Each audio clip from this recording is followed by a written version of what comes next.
circuit homme fort est une présentation de XPN, de Discount et de Royer.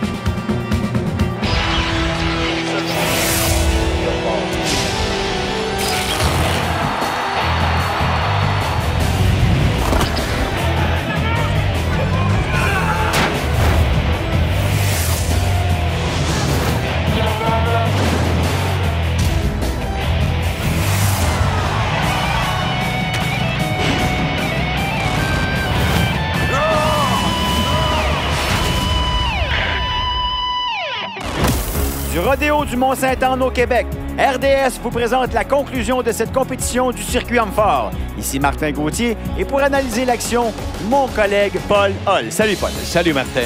Deuxième partie, 2 épreuves seulement. Ça veut donc dire que les compétiteurs y ont une stratégie.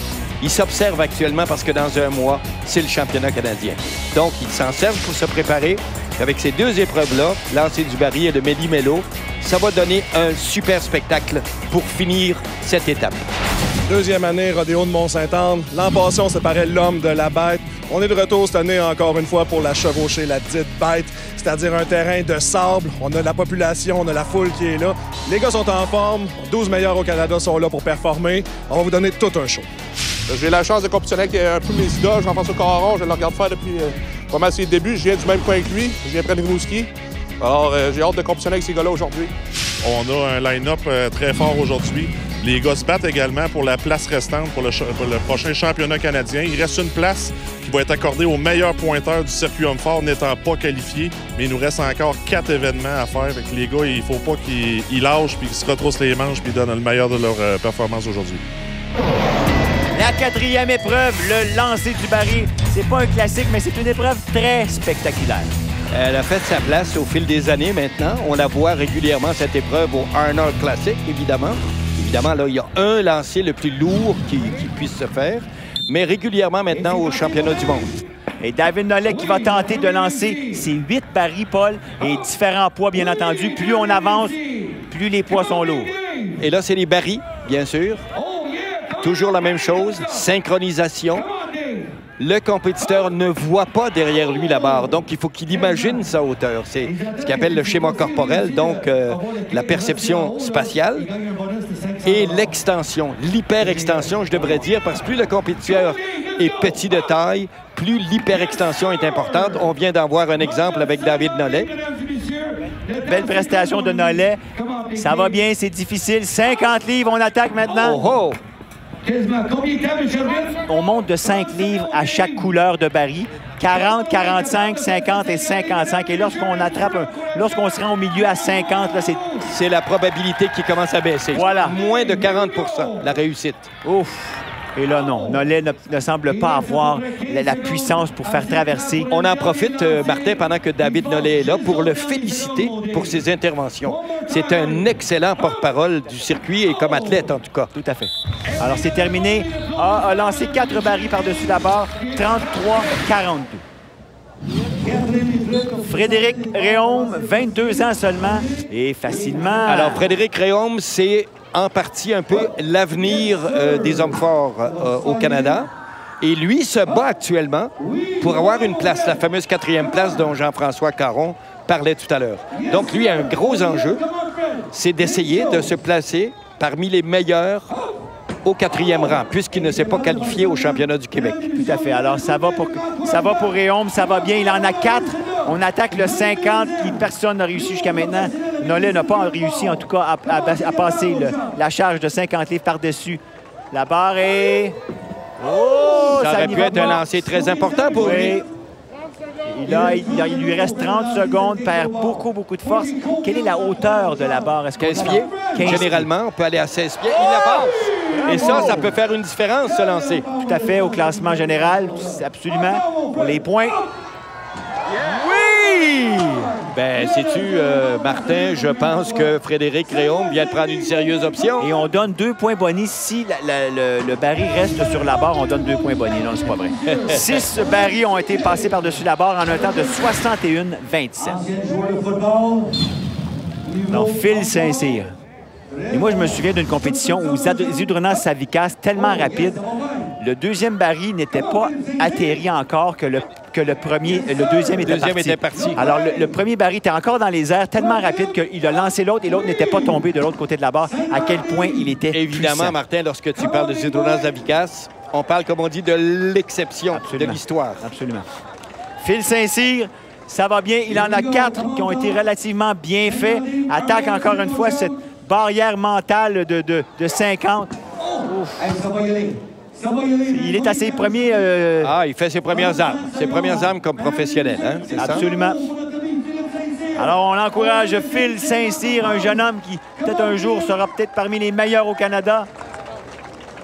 Je pensais qu'il voulait prendre les derniers du temps qu'à faire. Il peut prendre les bleus, mais il peut pas. D'essayer les plus lourds. Non, il ne peut pas. Il peut pas. Il faut vraiment qu'il fasse la séquence. En ordre. 40, 45, 50 les rouges et les bleus, 55. 55 livres. 4 en 17,76. C'est un bon temps, mais pas tous les barils ont été passés, bien entendu. Jimmy Paquette. Ah, bon, voilà. Jimmy, normalement, performe très bien là-dessus. Et c'est... Oh! As-tu la hauteur de ça, le lancer, là? Il va presque falloir appeler les contrôleurs aériens. Là, ça peut être dangereux pour certains avions. Oui, c'est ça. Wow, ça va bien! Surtout dans la région du Mont-Saint-Anne. Hein? Absolument. Aucune hésitation. Paquette, ça passe. Wow! Les 50 sont passés. 55. Est-ce qu'il peut terminer le dernier? Oui! Jimmy Paquette, quelle performance! Jimmy Paquette qui se fait plaisir de lancer un défi à son mentor, qui est Jean-François Caron. Je pense qu'aujourd'hui, à date, j'ai une très bonne journée. J'ai du fun aujourd'hui, c'est le fun, la foule est belle, il fait beau. Fait que on peut pas s'amuser, puis ça va super bien. On vous laisse du temps pour reprendre votre souffle, M. Paquette. On revient tout de suite après la pause.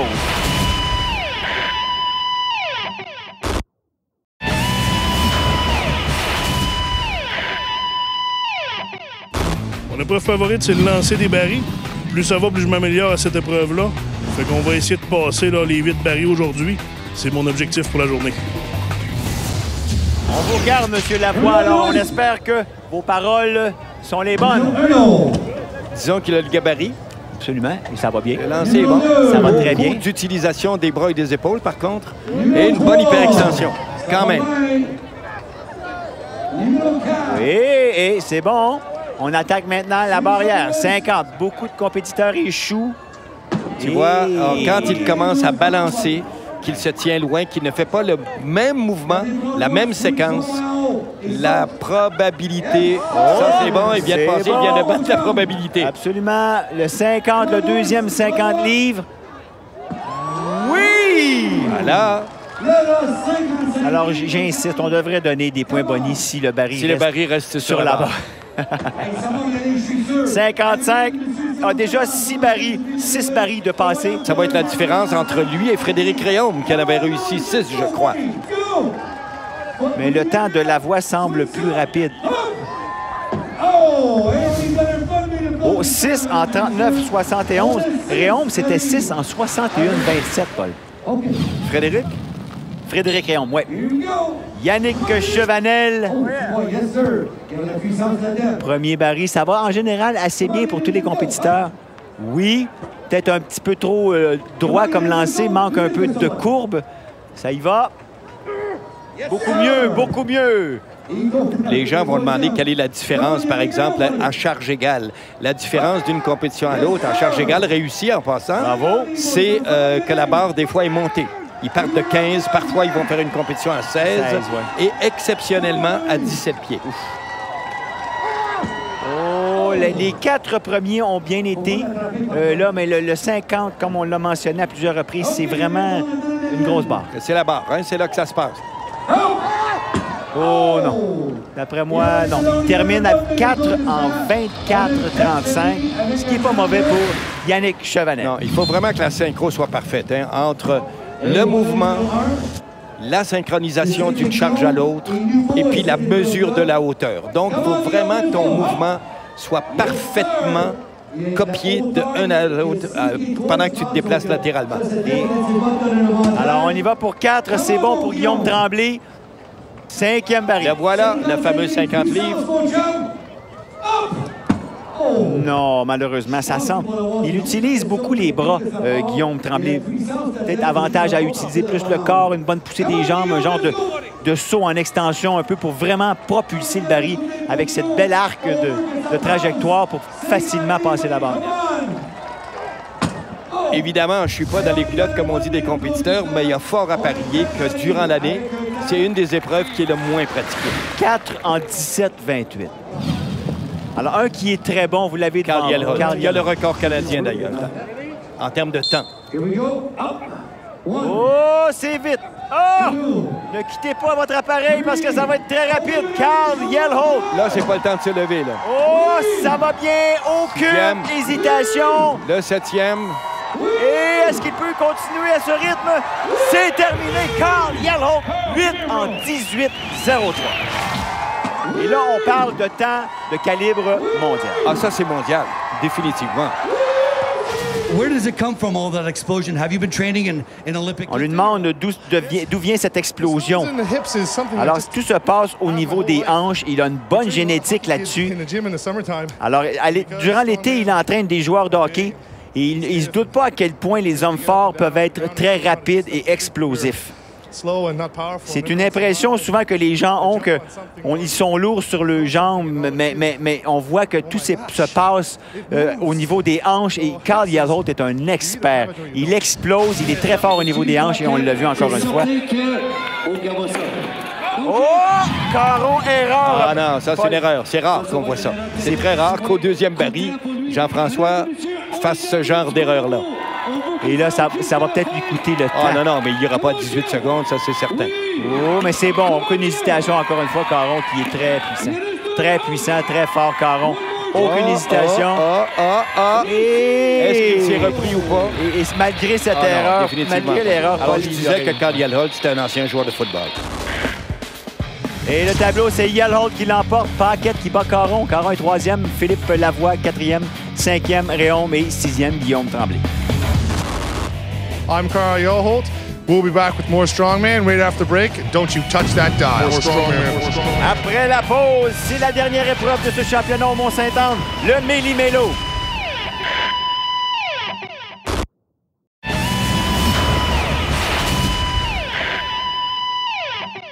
Autre chose qui va changer aujourd'hui, c'est la surface. On compétitionne dans le sable, fait que ça va rajouter des difficultés à chacune des épreuves. J'ai bien hâte de voir comment ça va se dérouler, sinon ça va être un bon show. La dernière épreuve, comme je l'ai mentionné avant la pause, c'est le Méli-Mélo. Et vous allez voir que ça ne sera pas une tâche facile. Surtout, comme l'a mentionné Paquette, on travaille sur le sable. Et vous allez comprendre tout ce que ça veut dire. Regardez, on a des charges énormes à soulever. Alors, la charge énorme, en effet. Le baril, d'abord, à 250 livres, premièrement. Oui, Phil Saint-Cyr contre Yannick Chevanel. Alors, il est sur terre battue, en réalité. Oui, le sable, mais c'est une terre battue pour une terre qui est faite pour les rodéos. Donc, elle est quand même conditionnée. Mais on peut voir où les tracteurs sont passés. Et les chevilles, Martin, ici. Là, la charge, deuxième, 275 livres. Le sac. Il ne faut pas oublier non plus, Paul, on est à la 5e épreuve. Et on a compétitionné beaucoup. La fatigue, le risque de blessure. On va se demander qu'est-ce que c'est ça. On l'appelle communément la pierre de Húsafell, qui est évidemment un lieu en Islande où cette fameuse pierre existe. La pierre d'origine pèse 418 livres, mais pour les circonstances, ceci est un facsimilé de cette pierre, 330 livres. Il faut la monter. Oh, c'est difficile, il faut la placer. Beaucoup de difficultés à monter la pierre de la part de Chevanel. La pierre d'origine, évidemment, est une pierre naturelle. Ça, c'est une pierre fabriquée. Donc, c'est un modèle. On pousse, on a le droit de la glisser. On a le droit. Mais il faut qu'elle soit mise sur le podium, comme il faut. Et là, et Chevanel qui a laissé tomber devra ressoulever la pierre. Saint-Cyr, beaucoup de difficultés. 2 en 29-18 pour Chevanel. C'est ça. Et Phil Saint-Cyr, lui, 2 en 28-57. Très belle journée. Essoufflante, très plaisante. Ah ouais. Au moins, il y a le sens de l'humour. On voit la roue qui est de couleur rouge, qui est la 4e. Et elle pèse 360 livres. Donc, les charges sont progressives. Louis-Philippe Lavoie, Simon Pratt, notre haltérophile. Simon Pratt, qui a une vitesse de déplacement avec son poids corporel. On rappelle qu'il pèse moins de 250 livres. Mais travaille très bien, très efficace. Mais il est très fort au niveau extrêmement puissant. Regardez la grosseur des cuisses. Les quadriceps énormes. Réussi pour 2. Il s'en vient pour la pierre de Houssafel. Houssafel, tu l'as mentionné, 330 livres. Ça veut dire 100 livres de plus que son poids corporel. Et en plus, regardez une technique différente ici de la part de Louis-Philippe Lavoie. On épaule la charge. De 275, qui est le sac de sable. Bon, est-ce qu'on peut placer cette fameuse pierre d'Houssafel? Oh! Et ça, c'est pas compliqué. Il est capable de le faire, mais il a fait son effort trop loin de la plateforme. Voilà. Alors, Simon va tenter de glisser la pierre sur le... Il est puissant! Il est puissant, le petit Pratt! Oh! Est-ce qu'il va réussir à la pousser? La foule qui encourage! S'il le fait, il va être le premier à 3. Il en a 3. C'est placé. C'est fait. Et là, on fait un peu de ménage. Et lui, c'est terminé pour Lavoie. 2 en 37-17. Alors ça, c'est la roue de 360. On peut imaginer qu'après l'effort qu'il vient de fournir, je ne crois pas. En tout cas, je lui souhaite, mais je ne crois pas que ça aille plus loin que ça. Terminé! Regardez, sage décision, 3 objets placés en 68-19 pour le jeune Simon Pratt. Gabriel Réaume qui se mesurera à Fred Réaume. Alors voilà les deux frères. Ouais, les bas rouges, c'est Gabriel. Les bas noirs, c'est Frédéric. Et moi, je mettrais un petit 2 sur... c'est sûr que Réaume va gagner. Bien là, ça, Frédéric, il a tout à gagner parce que lui se bat pour la fameuse 4e place. Absolument. Alors, c'est vraiment... Écoute, c'est quasiment une copie-collée. Ben oui, hein? À part les bas, là, ça se ressemble pas mal. C'est exceptionnel, hein? Et on rappellera pour l'histoire, par contre, qu'il y a eu dans l'histoire du Québec les frères Baillargeon qui étaient 6, eux. Ils étaient 6, absolument. Et là, on y va avec la pierre d'Houssafel. Le seul qui a réussi à la placer, c'est Simon Pratt. Est-ce qu'on peut la placer? Est-ce que ce sera Frédéric ou Gabriel? Pour l'instant... Oh, c'est lourd, c'est lourd. Frédéric devra s'approcher de la plateforme. C'est difficile. Oh! Et Gabriel qui a peut-être la meilleure technique en glissant la pierre. Est-ce qu'il peut la glisser? La réponse est non. Ah non, non, là, maintenant qu'elle descend, la pierre... Là. Non. Allez, allez, Gabriel, go! C'est pas fait encore. Hey, regardez, totalement épuisé. Gabriel Réaume qui est épuisé. Son frère Frédéric qui va tenter. Ça me rappelle des paroles que notre ami Jimmy Paquette a prononcées pour la passion. C'est certainement pour la passion qu'ils sont là. S'il fallait qu'ils soient rétribués à l'heure pour les efforts, ils seraient millionnaires. Et là, c'est terminé. 2 en 23-58 pour Frédéric Réaume.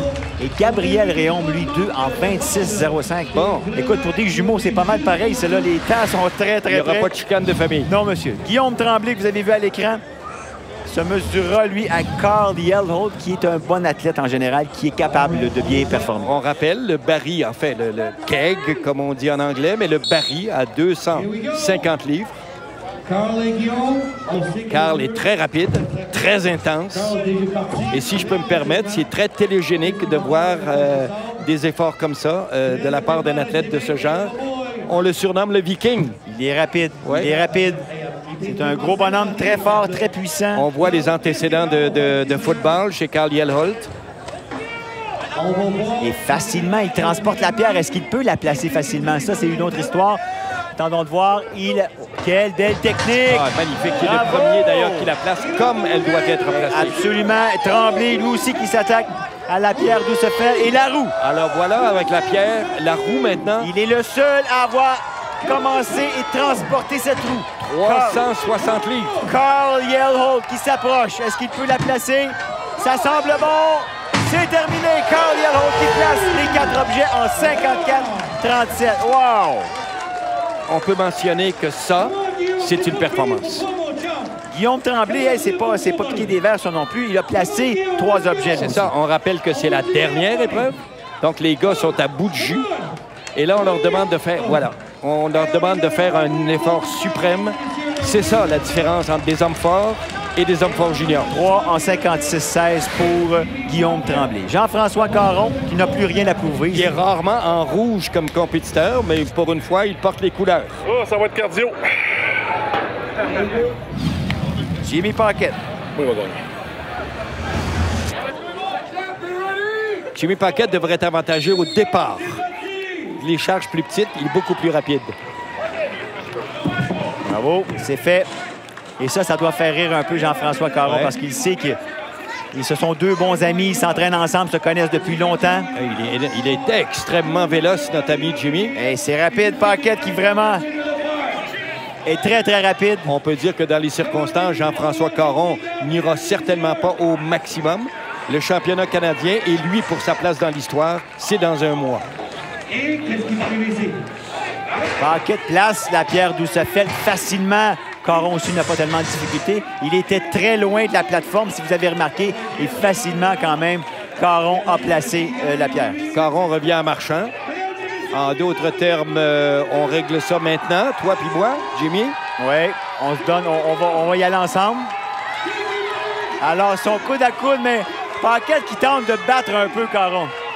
Et il va y arriver. Non. Caron place la roue. Et oh! Paquette de difficulté ici. Non, là, par exemple, c'est un problème. Là, Jimmy, je pense qu'il est... Le jus est donné. Et Carl Yellholt qui encourage Jimmy Paquette. Non, 3 en 35-31, ce qui n'est pas mauvais. 4 en 60,78. Mais on a vu que tu avais un certain rythme constant.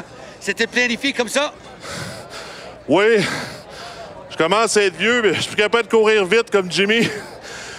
Mais je savais que le dernier objet était très pesant. Puis c'était difficile. C'est pas tout de le lever et de courir avec. Faut l'embarquer sur la table aussi. Puis je pense que Jimmy, il s'est donné beaucoup ces deux objets au début facile. Il a peut-être brûlé un petit peu trop d'énergie, là. Et le tableau à ce millimélo, c'est Carl Yellholt qui l'emporte, suivi de Caron. Paquette est troisième, Tremblay, Pratt et Nollet suivent dans l'ordre. Restez avec nous. Après la pause, encore plus d'hommes forts à RDS. Et après la pause, on va vous donner le résultat final de cette compétition. Restez avec nous.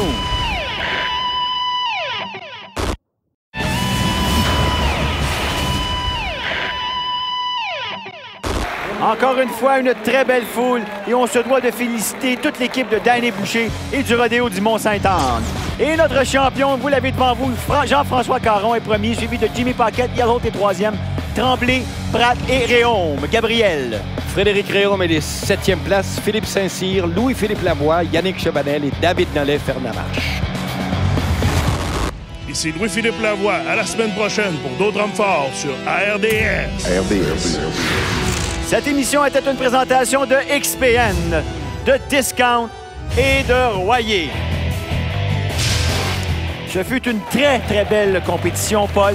C'est un avant-goût de ce qui s'en vient. La semaine prochaine, championnat canadien, et c'est là qu'on va le savoir si Jean-François Caron y va pour un 9e titre consécutif. Alors, j'espère que vous avez aimé cette compétition.